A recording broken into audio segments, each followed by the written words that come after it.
Hey Chiefs Kingdom!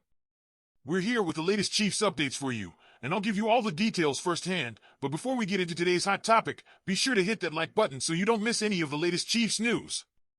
If you're new here, hit that subscribe button to stay up to date with everything happening at Chiefs Kingdom. Let's get to it. Now, let's talk about that wild finish against the Bengals.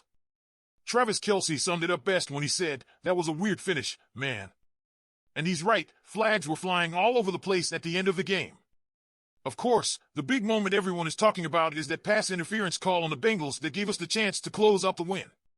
Kelce himself admitted, however, that we shouldn't even be in situations like that in the first place. We have to end games early and not let it get to the point where it gets to the point where it's happening. But what really got fans, especially those who don't root for the Chiefs, going is the criticism directed at the referees. And guess who stepped in to defend the Chiefs? None other than Travis' brother, Jason Kelce. Jason is retired now, but that didn't stop him from going on a rant about how people are upset with the officiating.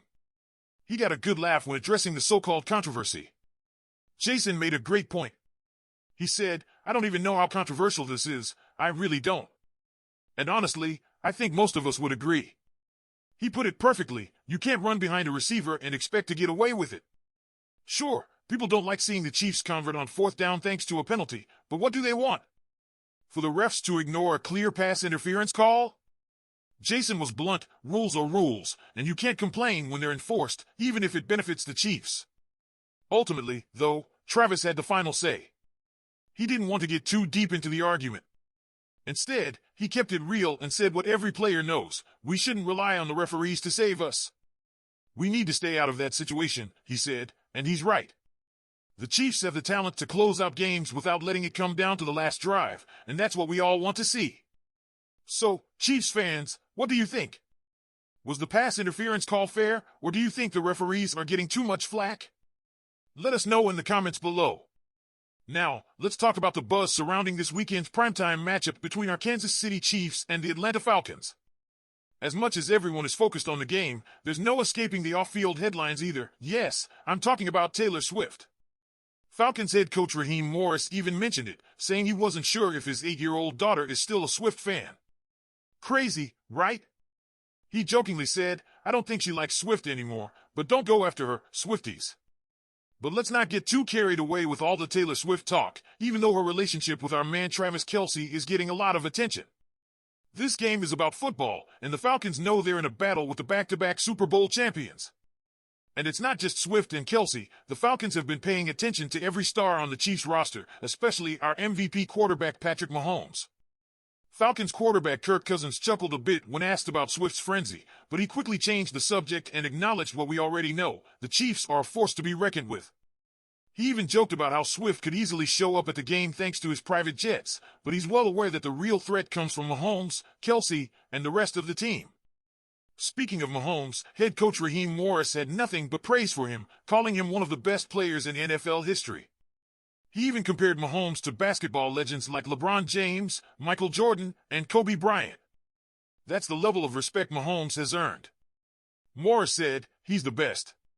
He's a 2-time Super Bowl champion, and he's going to go down in the conversation as one of the greatest players of all time." And honestly, Chiefs fans, who can argue with that?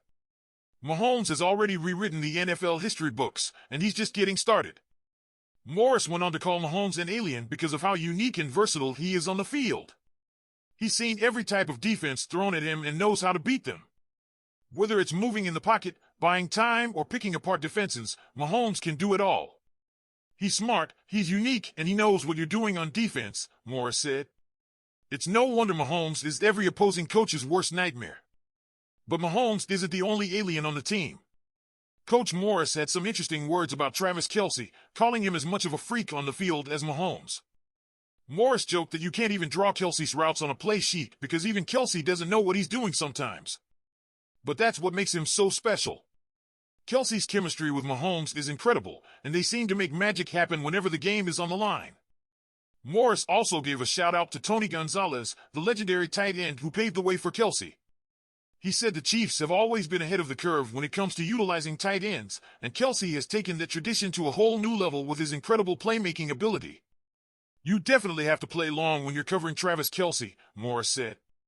And Chiefs fans, we've seen that time and time again. Kelce continues to make big plays no matter who's trying to cover him. Now, let's not forget the defense. Falcons quarterback Kirk Cousins knows the Chiefs aren't just about Mahomes and Kelce. He's well aware of the beast that is Chris Jones. Cousins said Jones is a guy you have to watch on every play because he can disrupt the game in so many ways. You keep expecting guys like Chris Jones to fall off as they get older, but that's not happening for him, Cousins said. And he's right. Chris Jones is still dominating and just as dangerous as ever. Falcons offensive coordinator Zach Robinson echoed those thoughts, saying Jones looks as good as he did 5 years ago. There's no decline there.